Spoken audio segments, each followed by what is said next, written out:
Greetings, gaming citizens, Mike here. Lately, it seems like all people are talking about is the Switch 2, a console Nintendo has all but confirmed to the existence of at this point. I'm no stranger to such speculation either, as I attempted to predict Nintendo's 2024 roadmap, including the timing for the Switch 2's reveal. Little did I know that I would be astronomically wrong on every possible release date. I speculated that the Thousand Year Door remake would be in October/November, but it was revealed for May. Speculated Luigi's Mansion 2 HD in April/May gets revealed for June. Speculated June/July for the Switch 2 reveal. Well, that one is indeed confirmed, but shortly after that video came out was when we got word of a possible delay of the console's release in Q1 2025, so at this point, I'm expecting to be wrong. I'm like the opposite of Midori or Pyoro, where if I say something will happen on a certain date, it just doesn't. That might explain why Silk Song hasn't shown up in any directs for a while. Tinfoil hat theories aside, I wanted to look at the Switch's performance from the past 7 years and point out what flaws or obstacles Nintendo needs to overcome if they want the Switch 2 to be just as, if not more successful than the original. If you have any thoughts on what Nintendo should do with their next system that I should have mentioned in this video, let me know in the comments down below. Okay, so we'll start with the most glaring issue, the controllers. This has been one of, if not the biggest issue with the Switch since launch. Within weeks of launch, people had issues of the controllers drifting, myself included. Now, this wouldn't be a huge problem if Nintendo offered repair services and actually fixed their controllers in future revisions, but as you can tell by the way I just said that, it never really happened. Yes, they did offer repairs, but those usually only lasted a few weeks, and then the controllers would drift again thanks to the joystick design. This became one of the biggest criticisms against the Switch's design, both in how it was manufactured and how Nintendo responded to the fan outcry for working controllers. Even the Pro controllers drifted, which granted was more rare, but still annoying all the same. If Nintendo intends to learn from the Switch, this is the biggest thing that they should fix, in my opinion. Stick drift has been a thing for decades, but I've never heard of it happening so frequently as with Nintendo's Joy-Cons.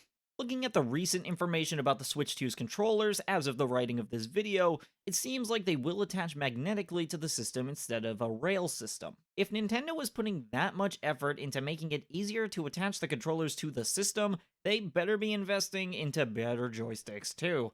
I can't even begin to imagine what kind of outrage would ensue if Nintendo made the same mistake with the Switch 2. Speaking of joysticks, that's something else I want to get into.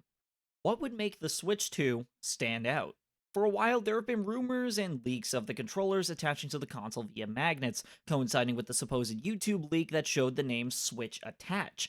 But what if I told you Nintendo could take this idea a step further? The controllers attaching via magnets is already a neat and sensible idea, but what if we had controllers that were customizable in their control schemes?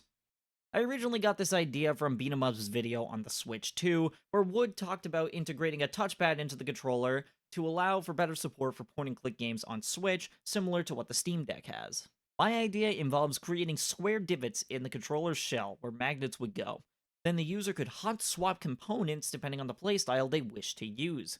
These components would be joysticks for either side, touchpads like I mentioned before, and would open the door for more ideas down the road. As a comparison, look at the Thrustmaster controller for the Xbox. These guys already had this idea figured out years ago. Now imagine that on a portable system. Game changer. For my second point, I was originally going to talk about backwards compatibility, as the Switch's library is too vast to just stop supporting on the new system.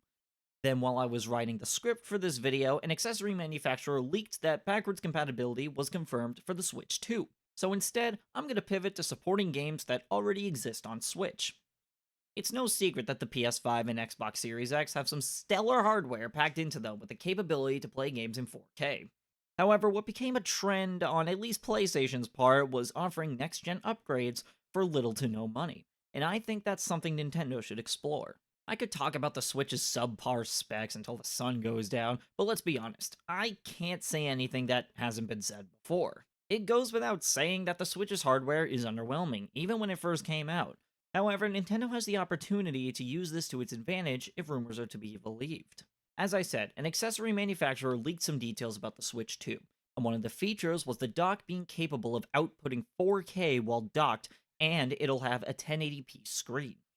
While I don't think it's possible to upscale Switch 1 games to 4K necessarily, I think Nintendo could develop next gen upgrades for games like Breath of the Wild that are compatible with Switch 2 and charge a lower price if you own the original game. We saw rumors that Switch 1 cartridges are indeed backwards compatible with Switch 2, so what if you insert the cartridge into your system to verify your physical copy and pay for the upgrade through the eShop after verifying that you own a copy of the game?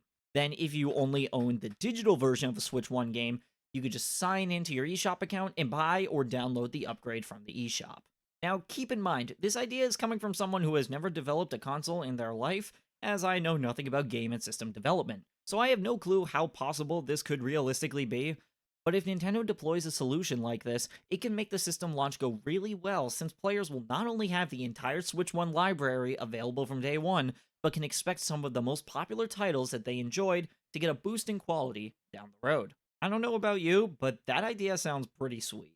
Imagine replaying Breath of the Wild in 4K. It would feel like a whole new experience. Another point I want to touch on is going further into backwards compatibility. You may have already heard, but Switch 1 cartridges will indeed be backwards compatible with the Switch 2. However, it could be interesting if DS and 3DS games were also backwards compatible with the Switch. And I have an idea as to how Nintendo may go about it. Obviously, you need two screens to really capture the essence of a DS game, and let's just say the Wii U was not exactly the best candidate when it came to ideas for compatibility. Instead, what if Nintendo made a dual screen attachment to the system? Similar to my controller concept, this spare screen would be sold separately and would connect to some sort of magnet on the system, but would allow for a dual screen experience when playing DS and 3DS games. Now, I have no clue how possible this realistically is, since I don't know where the hinges would go to hold up the screen, but I'm just throwing ideas at the wall to see what sticks here. Also, I am unsure if a dual purpose cartridge slot is possible between Switch games and DS games given the size difference of the cartridges, but hey, it was worth a shot. The last major point I have is the online support. Again, I can't really say anything that hasn't been said before up to this point, but it's too big of a point to just not make.